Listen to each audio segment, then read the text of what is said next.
Donc après ces deux exemples d'application, l'un sur la planification locale, l'autre sur la gestion du foncier, qui j'espère vous ont donné une vision plus concrète de la géomatique au service de l'agriculture, je vais maintenant vous présenter quelques points qui me paraissent importants à prendre en considération pour implémenter de la géomatique au sein d'un service ou d'une entreprise.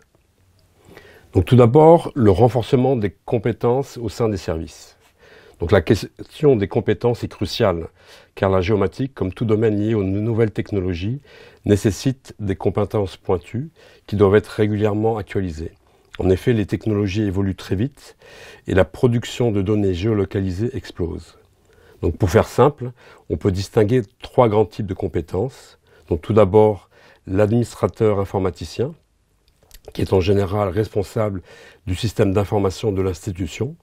Donc dans un contexte d'abondance de données, son rôle est très important pour gérer, organiser, puis archiver les données géolocalisées de façon cohérente, par exemple avec des bases de données existantes. Ensuite, le géomaticien.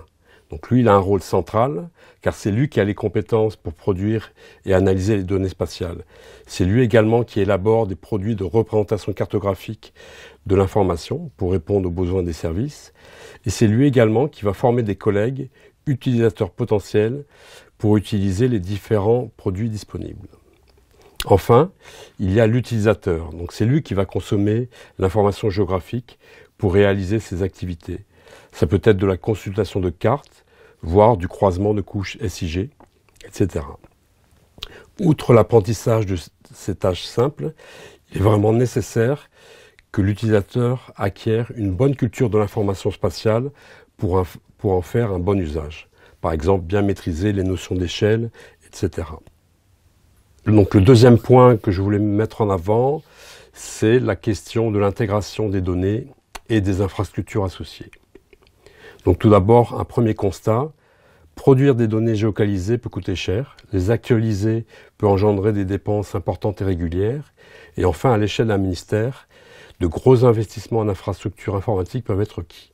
Le deuxième constat, l'expérience montre qu'il y a toujours un besoin d'accéder à des données produites par des tiers. Ainsi, par exemple, dans un ministère, des données produites par la direction de l'eau ou celle de la forêt seront certainement très utiles pour une autre direction qui peut être dédiée à la production végétale ou à la gestion des terres agricoles. Il y a là donc tout intérêt à favoriser de la mutualisation, que ce soit entre services, voire entre ministères. Tout cela dans une perspective d'économie et d'efficacité. Pour cela, il y a vraiment un enjeu à définir un cadre formel, voire institutionnel, pour encadrer et se donner des règles pour l'accès et l'utilisation des données qui seront mises en partage. Il existe ainsi aujourd'hui des documents, des chartes, qui permettent de préciser un peu les règles de gestion et de partage de données et qui précisent ainsi les droits et les devoirs de chacun. Voilà. Et le troisième point que je voulais évoquer, c'est la nécessité de produire une base d'occupation du sol actualisée.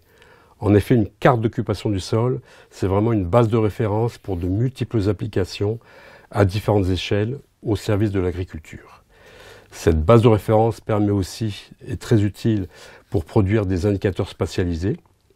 Et enfin, on peut la coupler avec d'autres données pour produire de nouvelles informations, comme par exemple des rendements pour évaluer la production.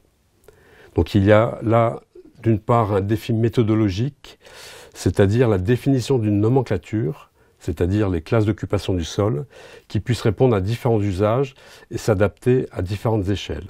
On peut en effet avoir une nomenclature assez simple et grossière à une échelle nationale et une même nomenclature qui sera plus élaborée à des échelles plus fines. Enfin, il y a aussi une exigence, c'est-à-dire qu'il faut nécessairement anticiper la mise à jour de cette base d'occupation du sol pour qu'elle soit bien actualisée. Voilà, j'espère que ce module vous intéressait et que les quelques exemples et applications que je vous ai présentés vous ont convaincu de l'intérêt de la géomatique au service de l'agriculture et qu'ils motiveront certaines ou certains d'entre vous à s'initier à la géomatique.